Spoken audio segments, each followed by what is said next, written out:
Hi, everyone. I'm Dr. Diana Bittner with True Women's Health.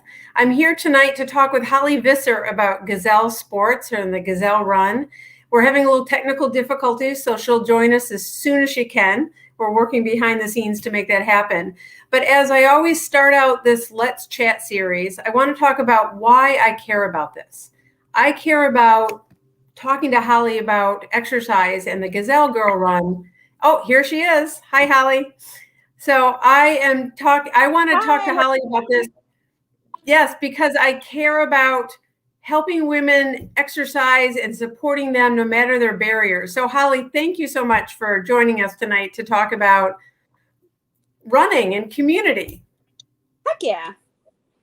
Good. So we talked about why I care about this as a women's health doctor. Why do you care about this? Why did you do Gazelle? Why are you here tonight to talk to us about this? Well, initially it was a good idea that started around a big round table of runners who were like, do you think we could rally and get people together to run a race for women by women? And that was all around the idea of Title IX and the recognition of its anniversary and the fact that we get to. And just what a privilege that is in and of itself. That's really where it started. And what it's grown to is just become this family or community of women. I love it. How old is it now? Didn't it start back in what I was looking in 2012? We are getting ready to plan our 10th anniversary year in 2022. I can feel the energy through the screen. So it definitely makes me want to join the Gazelle Girls. So this is just fantastic. So tell me, what does that mean to you that this has gone on for 10 years? The first thing that comes to my mind is so short and so simple. It matters. It matters. There is a group of women that it matters to, and it's grown.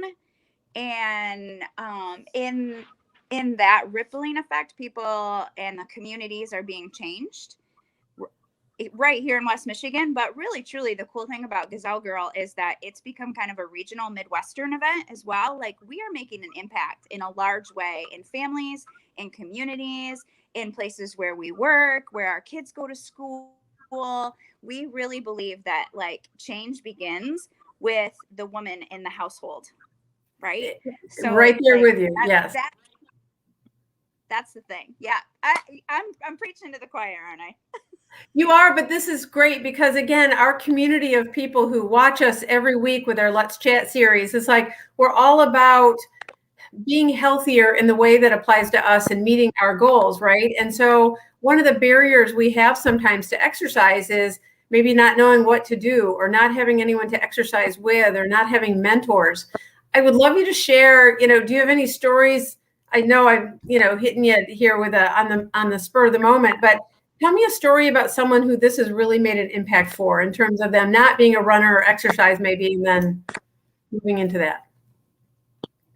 Oh my goodness. There's lots. I'm privileged to hear some really cool stories and to meet some pretty incredible women. There's several that are really special and intimate to me though. We started, I should say Gazelle Sports has had this thing called camp for years and years. And say that again, Holly. We lost you for a second. Gazelle has had what? Gazelle has had what? What we call Run Camp. Run Camp. And yeah, and basically what it is it's a group that gets together twice a week to run together, and they're training for an event that's 8 weeks out, 10 weeks out, depending on the distance. Is it a half marathon? Is it a full marathon? Is it your first 5K? And they've been doing it for years and years. And one of the things that I challenged them about was, is it welcoming to all women when there's men and women? Are there women out there that are better served by an all-women's group? Lo and behold, the next season, we had our own women's run camp alongside of training for Gazelle Girl as well. So we had our regular groups and all women's group. And several women came forward that hadn't run before at all because they felt welcome and safe. Yeah.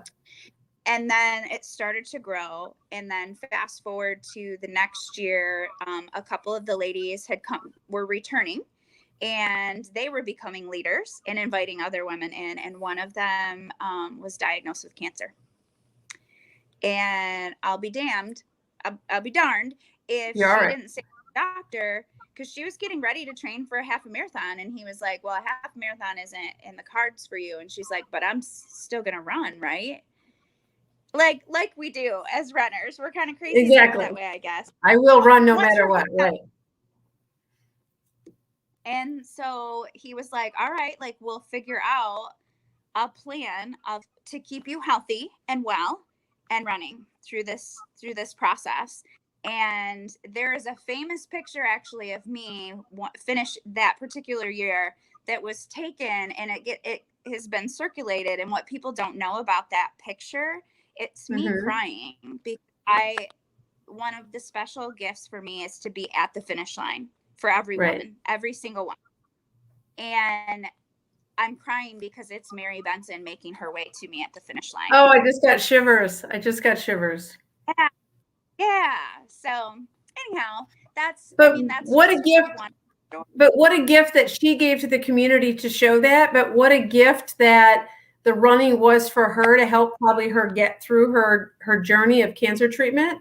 But what a gift for, everyone else to see her do that, right? So it's like all boats rise. Yeah. Absolutely. So tell me too, I'm very curious about the Gazelle Girls. One other thing that you do is all your proceeds, it appears, goes to charities. Can you tell me about that, how that was part of your mission? It has evolved over the years. There were a handful of years where they went to the same charity partners, but in the most recent years, we've opted to open it up to an application process. We do have some tenets to that, or guidelines. We really want the organization to get movement or health oriented, and we really want it to meet women in the community primarily as the majority audience. Sure. And so that's where our partners have come forward, like Soul Sisters, which is a nonprofit partner that walks along women who are in a place of trauma, and takes them through that by training for an event. Wow. And they mentor them all the way. That's so powerful. It's really and one thing I like about events. Oh, sorry. Go ahead. Oh, one thing I was going to say, like about events, I think it can be so, especially when we're going through a hard time, it's so important to anchor in the future. So, for example, it's to have that goal. And, at True, we talk about your picture of self.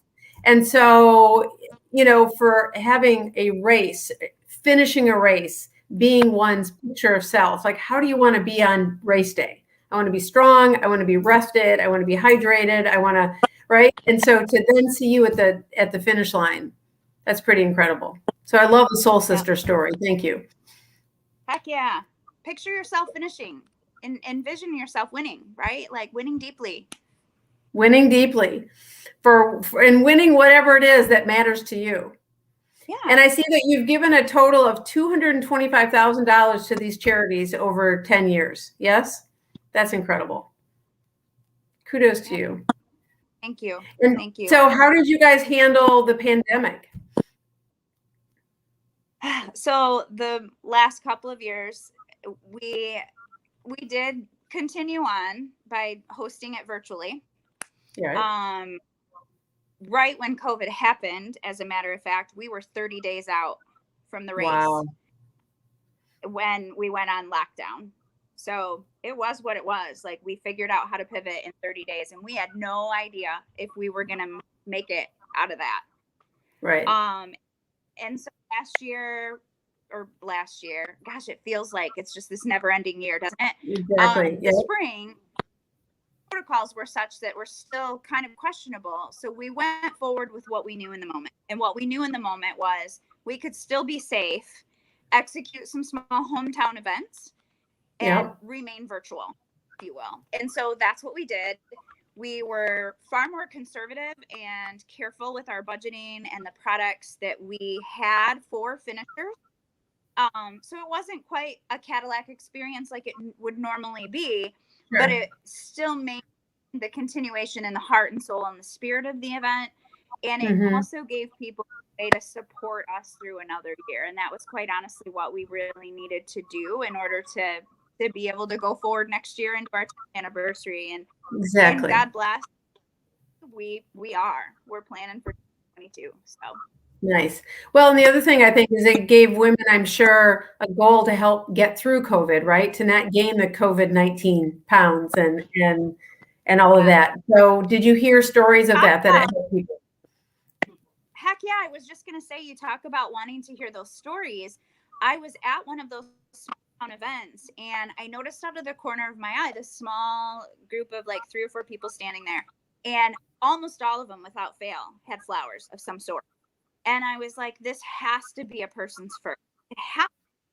And I was chatting with someone from like one of my old tri teams, and I politely excused myself because like for me those are the stories like that brings me life going, and in the mundaneness of the planning, those stories are what bring me life. Yes. And so I made my way over there and I said, I'll keep myself at a distance, but I just want to introduce myself and ask about the flowers. And I said, I'm Holly Visser. I'm the race director. And they were like, oh. And I said, you all have flowers. And they're like, yeah, this is for so-and-so, so-and-so. They're like, she started running in COVID, ran a 10K virtual. And that day, this spring, literally, she ran her first half marathon with us virtually. Wow. How fantastic. That is so cool. And again, it's about anchoring in the future. Like, how are we going to get through hard times? Let's have a goal and let's work toward that. So when you say running is for everyone, tell me about that in terms of what does it take to be a runner? Typically, it takes beginning and taking one step. I know that's so elemental, but it's true. Sure. I also say it's, in fact, my friend and I were jesting about this on our run ahead of this, talking about like our beginnings. And I said, for me, I started out walking with my mother-in-law, my ex-mother-in-law, but whatever. And we started walking further and further and further, and it just wasn't fast enough. And I'm like, we can go faster so we can get further in an amount of time. And then before you know it, we were jogging and we were doing 5Ks and then 10Ks. And I mean, I've seen ultra distances now in my time. And it just it really literally was taking that first step. But it's also like the training and the things behind that. It's the mentality and the approach and the heart that you bring to it. So I agree with you, like thinking in the future and envisioning whatever that goal is, but also in between is all about making an appointment. I always thought of my training as if it was an appointment or a date I had to keep. I love that. And that's exactly it, because other things always happen. And so I think about exercise the same way. Every Sunday night, I make my workout schedule. And it's true, we talk about the aerobic and the strength training and the stretching. So tell me about how those apply to running as well, in terms of core strength and stretching. I mean, I think those are critical to staying healthy as a runner, correct? Oh my goodness. I'm like totally on board with you, in agreement, 100. And I've been running a long time now. And if I were to be really candid and honest, like, first of all, and all the staff knows this about me. So whatever. I came to Gazelle Sports as the plumber with the faucet. Like, I was in a cotton t-shirt and cotton shorts and whatever. Like, I just ran. I went out and ran. Like, right. But I learned along the way, and to stay injury free, you need to be doing strength and you need to be doing core in order to run with good form, and good form keeps you injury free. And so and you can get your knees up. Yes. And then as soon as you start building on the mileage, well, you also need that flexibility and you need to soften and release muscles too. And so that's where like foam rolling and yoga is very important. I love that. Well, I had a patient not long ago, and she's, I don't know, 39 and big runner, not stretching, not doing core. And I said, please don't learn the hard way. Hey, Melissa, But don't learn the hard way, because that was me. I was working too much. I wasn't sleeping. Running was my only outlet.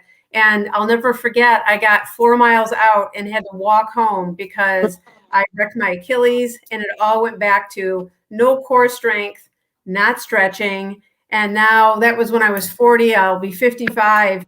I ran last week for the first time after hip surgery and stretching and yoga. Like, I learned the hard way, but I tell you what, it's really taught me that, if I put it all together and do it right, and it's helped me teach others. So I love how you are thinking about all that. We have to do all three aspects. Mm-hmm. So it looks like Melissa's been to your race. Melissa's one of my besties. So kudos to you, Melissa. Yes. And so I think maybe we need to have True be all about the Gazelle Girls. I'd like to see how we could make this happen. That's good. Sure, you need a True team. I would love to do a True team. That would be awesome. We have some great True t-shirts too. We could maybe somehow do something together, but who knows? But Holly, in these Let's Chat, I'd love to get to questions. And again, as those of you listening, if you have any questions for Holly or myself, please let us know.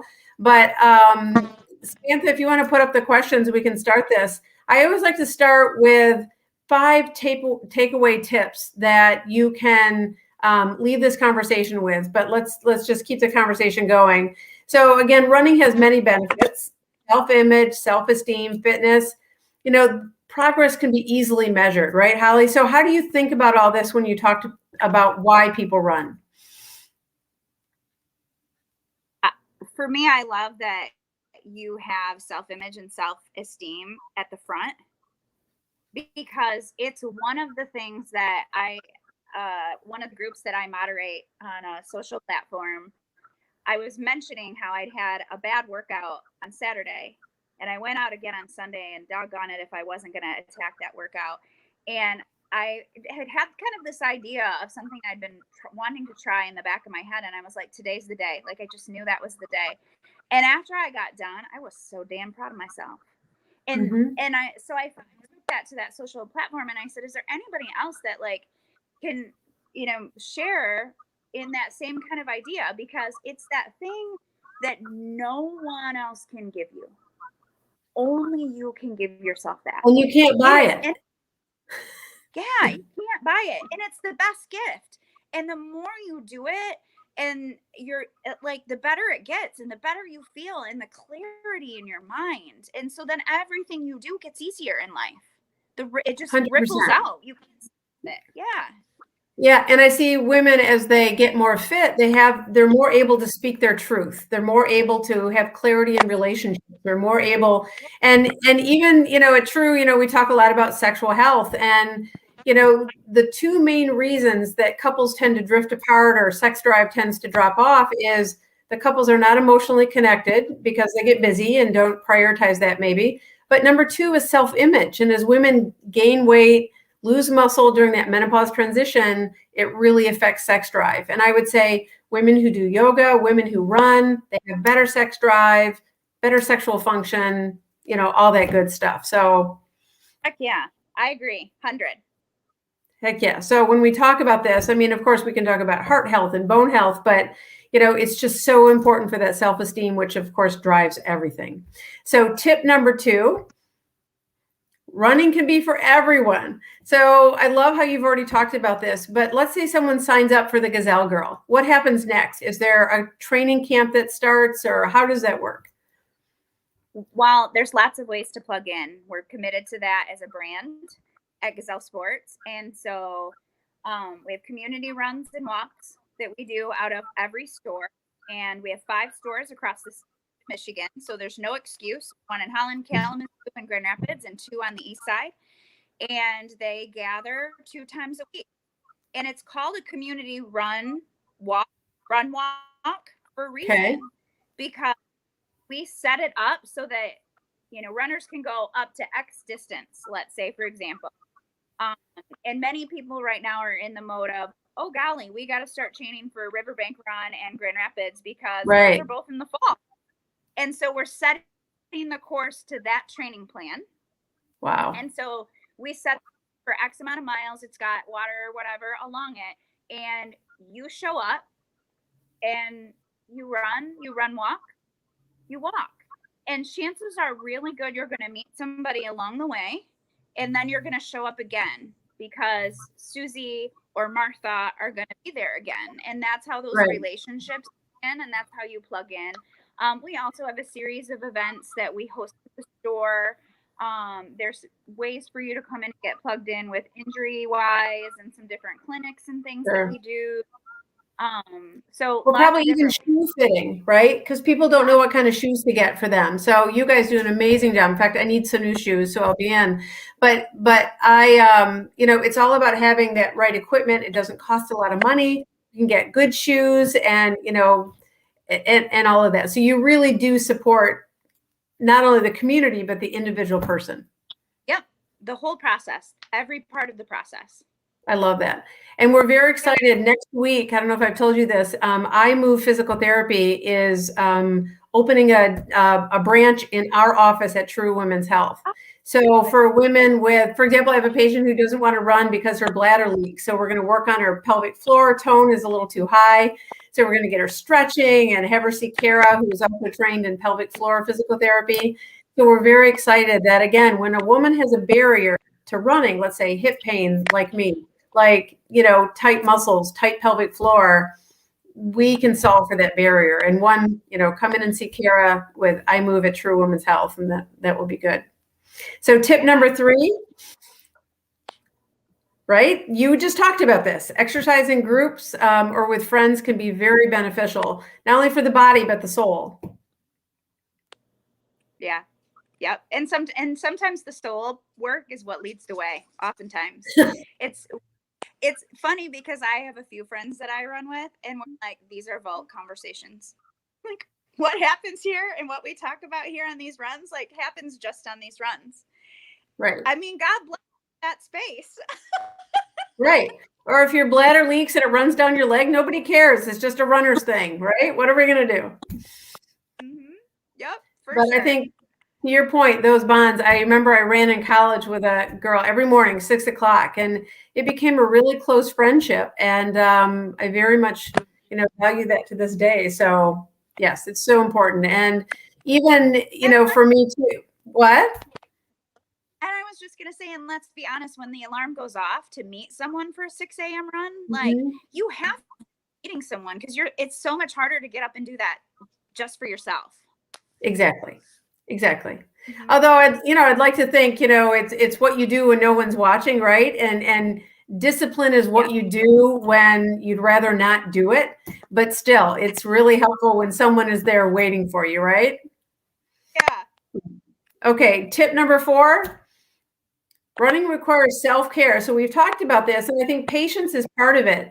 I'll have patients that say, I used to run an 8-minute mile, and now I can barely walk. And what I say is, don't stop starting, and we've got to build that foundation. So if your muscle mass has gone below 24, if you have gotten out of shape, it's okay. You've got to have that patience to build that foundation again.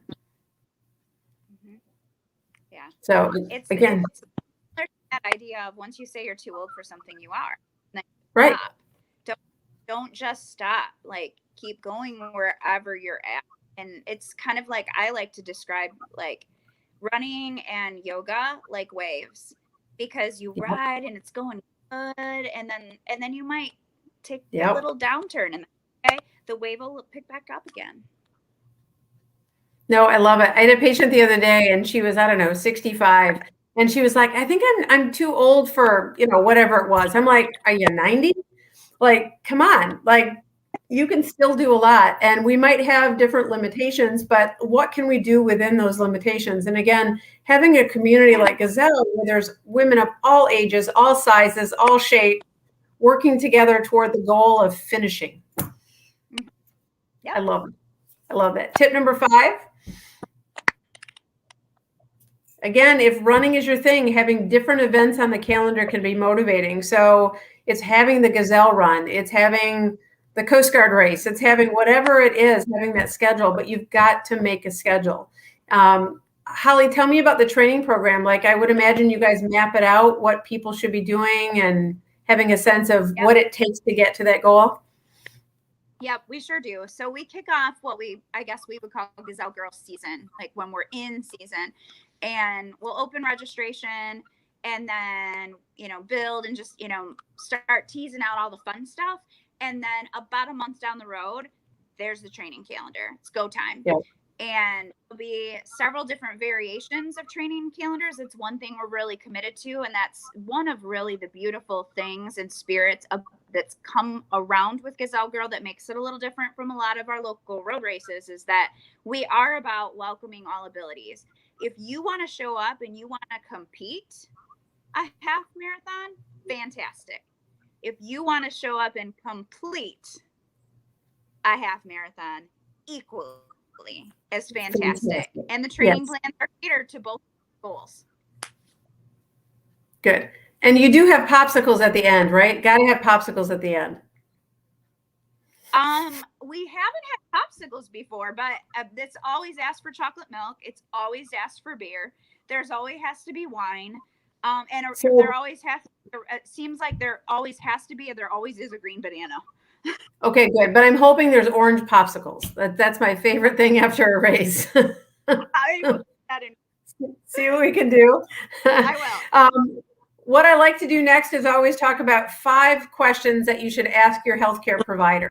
And so these are things we take pride in knowing about at True, but Holly and I are going to talk about this. So question number 1 is it safe for me to run? So what are some considerations? So for example, at True, we're all about figuring out your risks. If your goal is to run, let's make sure that it's safe for you to do that. And we certainly do testing at True to figure out if that's the case, but it's all about moving into that slowly and thinking about bone health. I have, patients who have had, let's say, a pelvic fracture, a stress fracture, because they haven't been taking care of their bones. So Holly, I don't know what your experience with this is, but I want people to be able to ask their healthcare provider, is it safe for me? Absolutely. I agree and support that 100.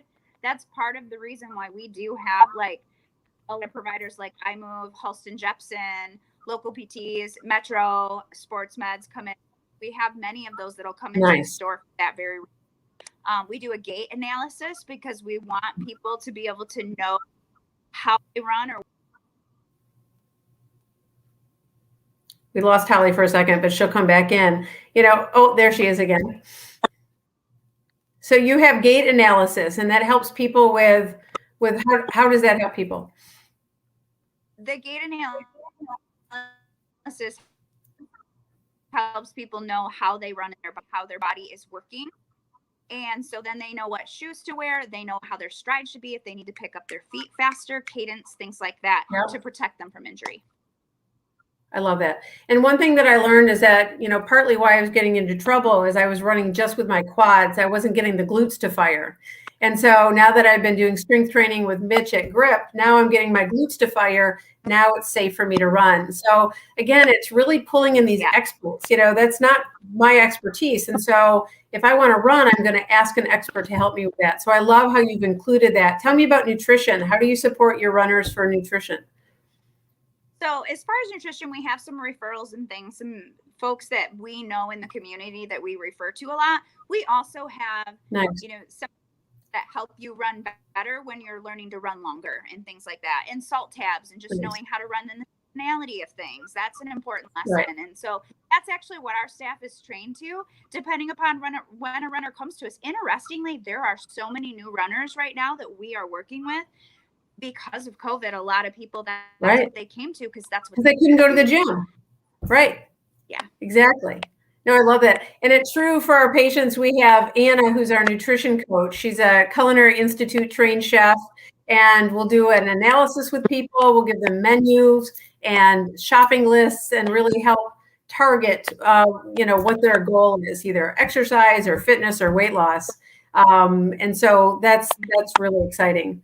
Okay, number 2, we want people to ask their provider, if I have certain barriers, how do I get started? I think one thing we've heard tonight, it's to sign up, it's to join a group and get started. One of the things we're excited to talk about at True is we're starting a medical weight loss program for women with Dr. Egan. She's joining us. She'll be with us in 2 weeks. And we're starting this weight loss program because weight can be a barrier. But again, it's not all about calories in and calories out. It's about changing our metabolic health. Running is one of those ways, right? We build muscle mass, we build endurance. We get our heart. So what other barriers have you seen people need to understand? Well, one of the barriers, going back to what we talked about, gait analysis, people just don't know how to run properly. And so that was a big lesson for me. It was my cadence was too slow. I needed to learn to pick my feet up faster. So just those things. And right gear, like that seems so obvious, but having the right shoe for your body is really important. I agree. Makes a huge difference. So I love that. And again, I love how you say the number one barrier is just get started. Take that first step. So question number 3. Exactly. How does running or other sports affect my bladder? So this is something that you should be able to talk to your healthcare provider about. Again, I had a patient recently who said, I don't want to run because I have to stop and pee in the woods. You know, it's just so awkward. How can I help with this? And so again, we're going to get her in a stretching program. She's going to see Kara. But it's so important, don't you think, to ask about this? I would imagine it's definitely a subject of conversation. It is when you're among ladies, for sure. Like and I think that's one of the things that when you start to run in community, you start to realize like, oh, this isn't a weird thing. Like you're dealing with this too. And just that brings a little assurance, not necessarily a confidence, but an assurance like, oh, and it's so interesting because that's really how like I was able to start to share the word about you, because the conversations we had, you made it so natural. And then I brought that back to my girl group and they're like, really? Like, I didn't even know, like, I thought I was the one that had that. No, you're not the only one that had that. Normalizing those conversations. And like, I've also learned, like, I go to the bathroom before I leave for a run. I'm thoughtful about my route. And if I'm in the woods, I've just gotten a whole lot more comfortable in the natural. Exactly. But for example, even for someone who has mild stress incontinence, for example, their bladder leaks when they sneeze or cough, sometimes even just putting a tampon in the vagina, even if you're in menopause, put a little coconut oil on it, but even having that little bit of pressure in your vagina against your bladder neck can be good. Of course, take it out when you get back from your run and make sure you empty your bladder. But it's having those little tips and tricks. And again, getting pelvic floor physical therapy involved early can help people understand how to do a Kegel right, but not to over tighten, also to learn how to relax your pelvis, like doing an upward dog and then relaxing your pelvis. So really learning to do right hip openers, pigeon, frog, all those really important stretches before and after a run. Super important. Okay, question number 4. What are the basics of nutrition? So talk to me, Holly, just in the sense of, if you don't mind sharing, what do you do in terms of the basics for you to run at this pace? For me, I have gotten a lot cleaner about my diet. And the cleaner my diet is, the better I run. Simple as that. Yep. I think that sounds crazy. But you know, because we've walked that journey out together. Really, truly, like I've gotten to a point where it's probably pretty stringent compared to most, because it is really just like vegetables and fruits and grains and nuts. It's really pretty basic. I make very small exceptions, because now when I make those exceptions, I feel like crap and I run like crap. Yep. And you don't want to go on a run. And the other thing is hydration, right? Like I always say, it takes 3 days to get hydrated and 3 days to get dehydrated, you know, and it's about keeping that hydration very steady so that when you do exercise, you're there. I always talk about, if muscles are dehydrated, they're like beef jerky and they don't stretch, they break, they're not strong, right? And so it's so important to drink your water. So true. I love it. So question number, go ahead. I'm sorry. Say that. I was just going to say that was probably the biggest lesson for me this year. Biggest lesson and change so far has been an uptake in water, and it's made such a difference. Oh, good. And if you want that cup of coffee, that extra cup of coffee or that alcohol drink, it's okay. Just have another glass of water to make up for it. Super important. So number 5, what are danger signs for my heart when I exercise? So this is something, again, that everyone should be able to ask their healthcare provider. And when do I call? So one thing that I just want to bring up is that women develop heart disease different than men. The analogy that I've heard, this is an analogy I didn't make up, but it's that men, I'm going to make a silly stereotype analogy. Men tend to leave their socks in the hallway. Us girls pick up our socks and we hide them in the closet. Us girls develop heart disease first in the wall of the artery before we clog up the artery with plaque, with fatty plaque. We tend to make heart disease in the wall. And what that does is it makes the wall stiff. So, if a man has a heart attack, the symptom tends to be an elephant is sitting on my chest. I have pressure, I have pain. For women, the symptom of a heart attack tends to be shortness of breath with exercise. Because what happens is that blood vessel gets stiff and it can't dilate or open to bring good oxygenated blood to that heart muscle to move faster. So what happens is that blood vessel gets stiff, it can't dilate. And so a woman might say, I used to be able to run 4 miles, now I can only make it 3 miles. Now I can only make it 2 miles. I have to stop, catch my breath, and then get going again. My friends, if there's any risk factors, family history, high blood sugar, high cholesterol, you've got to get your heart checked out. And it's true, we order a test very frequently called a CAC, or a calcium artery score. So it's called a coronary artery calcification. It's a low-dose radiation CAT scan that we use to look for calcium in the walls around the heart, in the blood vessels in the walls around the heart. And so it's really important to know that if you have any of those symptoms, do not be shy. Holly, I don't know if you know this, but more women will die of that first heart attack because A, we don't want to bother anybody, right? Number 2, those symptoms are very vague and evolve slowly. Women get used to them. They're like, yeah, my fitness is whatever. And then they go out for that run and unfortunately they might have a heart attack. So, I want you all to be able to ask your providers. I think sometimes we confuse it with, oh, life is just stressful right now. It's just a little bit of anxiety. And then before we know it, it's too late. Exactly. So, it's just so important to understand it. True, we do actually a risk stratification or a score around your risk of heart disease. And so we'll tell you that score. So I would want all of you to ask your provider, what is my risk for heart disease? And if they can't answer, figure it out. We calculate a Reynolds score. We do all the testing to help give us that answer so women know if it's safe for them to exercise. So Holly, I can't thank you enough for joining us tonight. Holly from Gazelle Sports. Again, I'll be in. I need some shoes. Is there anything you'd like to leave us with tonight? Any last words of wisdom? Last words of wisdom. I would say don't wait. Start today. Don't wait. Don't wait. I'm a big believer. The evolution that I know I've taken with my health is that I recognize that it's not just about fitness, but like my health is complete wholeness. So when I am moving my body, I feel better. My heart feels better. Not only to your point of it functions better, but it just feels better. I'm processing life better and my mind is clear, working out life. And then if you do get a great group of gals or a badass lady gang, and then there's all that extra boosting of like walking out life together or running out life together before you know it. Just take that step.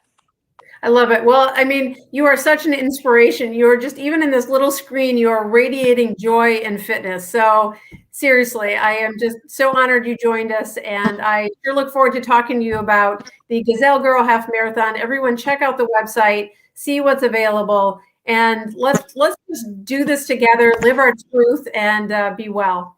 Thank you, everyone. Have a good night.